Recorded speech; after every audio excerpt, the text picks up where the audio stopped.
All right, welcome back. So this is a challenge activity for code.org CS Discoveries, and it's lesson 12, the draw loop. And in this one, we're going to make this snake here. And as you can see, when we run it, we've got these, but we don't have the snake head, and they don't move. So we're going to need a loop, and we're going to need to create the snake head. And if you notice, when we run this, they do actually change each time. So we have the code that we need. Everything is all set here. We just need to add the loop, and we need to add the snake head. So they give us some comments here where they're going to help us with this. So they say create your sprite for the snake head, set its location to the front of the body, and then also set the animation for the snake head and resize the snake head. And then we can go ahead and add the rest of it into our draw loop. So we're going to go ahead first and create a variable, and we're going to call that just the head. Okay, so this is going to be the head of the snake, and then we need to figure out where we want this to be located. And we can see that the red one is at 50-50. So let's go ahead and just place that there and see what that looks like.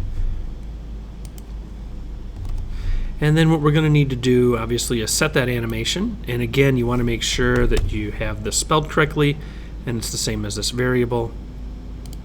And then we should already have that in there. But if we go to animation, we can see that, yep, we got a snake head already in there. And then we want to do the scale, because if we run it right now, oops.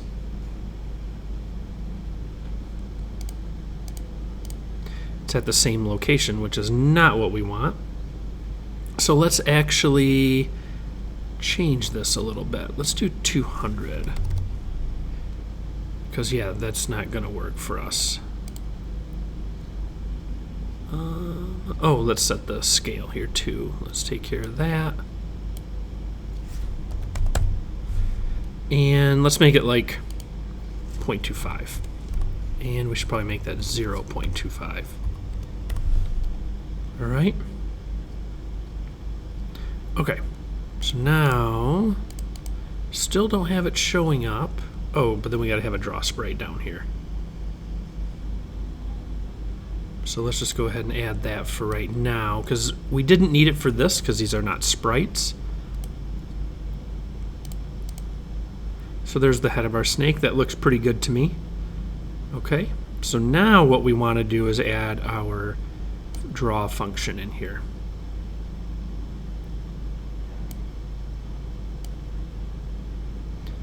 We'll leave that outside of it for a little bit here.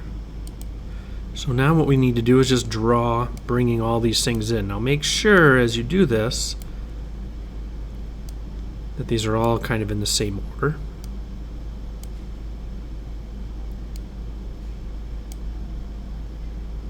So I'm just stacking them on top of one another.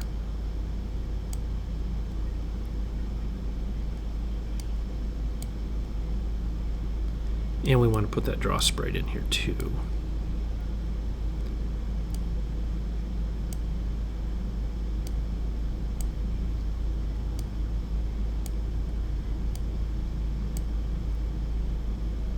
And don't forget the background. If you don't add the background in here, you're going to get a really weird effect where it keeps printing it, creating it over and over and over in a spot, or in different spots, and it won't look good. So you want to make sure you have your background in there, because that'll refresh it. Now notice the snake head is not moving yet, which we do want to do that.